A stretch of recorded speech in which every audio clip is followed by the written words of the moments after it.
ASTA 34 സംസ്ഥാന സമ്മേളനം നാളെ മുതൽ 3 ദിവസങ്ങളിലായി കോഴിക്കോട് ചേരും. പ്രതി സമ്മേളനം പ്രമുഖ വിദ്യാഭ്യാസ വിചക്ഷണൻ ഡോക്ടർ രാം പുരിയാനിയും പൊതുസമ്മേളനം മുഖ്യമന്ത്രി പിണറായി വിജയനും ഉദ്ഘാടനം ചെയ്യും.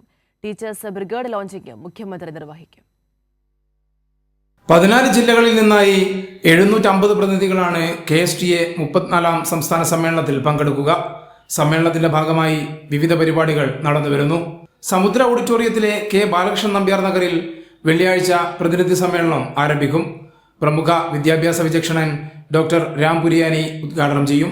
ശനിയാഴ്ച വൈകിട്ടാണ് അധ്യാപക റാലിയും പൊതുസമ്മേളനവും. മുഖ്യമന്ത്രി പിണറായി വിജയൻ ഉദ്ഘാടനം ചെയ്യും. 2000 അധ്യാപകരുടെ ടീച്ചേഴ്സ് ബ്രിഗേഡ് ലോഞ്ചിങ്ങും മുഖ്യമന്ത്രി നിർവഹിക്കുമെന്ന് KSTA സംസ്ഥാന ജനറൽ സെക്രട്ടറി K ബദറുന്നീസ അറിയിച്ചു. ഞങ്ങൾ ഇക്കാലം വരെ നടത്തിയ സാമൂഹ്യ പ്രതിബദ്ധമായ പ്രവർത്തനങ്ങളുണ്ട്. അതിൻ്റെ ഒരു എക്സ്റ്റൻഷൻ, തുടർച്ച, വളർച്ച എന്ന രീതിയിൽ ജനങ്ങളോട് ജനങ്ങളുടെ പ്രതിസന്ധിയിൽ, സമൂഹത്തിലെ വിഷയങ്ങളിൽ, പാലിയേറ്റീവ് രംഗത്ത്, ദുരന്ത മുഖങ്ങളിലൊക്കെ സഹായിച്ച ഒരു പാരമ്പര്യം ഞങ്ങൾക്കുണ്ട്. അത് കുറച്ചുകൂടി ശാസ്ത്രീയമായി ശക്തമാക്കി പരിശീലനങ്ങൾ നൽകി ഒരു അവശ്യഘട്ടത്തിൽ സമൂഹത്തോടൊപ്പം ചേരാനുള്ള ഒരു ടീച്ചേഴ്സ് ബ്രിഗേഡിനെ, അരികിലുണ്ട് അധ്യാപകർ എന്ന സന്ദേശവുമായി ഒരു ടീച്ചേഴ്സ് ബ്രിഗേഡിന്റെ സമാരംഭം കുറിക്കുക.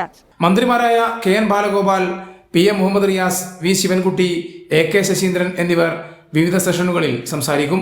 15 ചേരുന്ന ട്രേഡ് യൂണിയൻ സൗഹൃദ സമ്മേളനം LDF കൺവീനർ TP രാമകൃഷ്ണൻ ഉദ്ഘാടനം ചെയ്യും. 16 ചേരുന്ന യാത്രയയപ്പ് സമ്മേളനത്തോടെ സമാപിക്കും. കൈരളി ന്യൂസ്, കോഴിക്കോട്.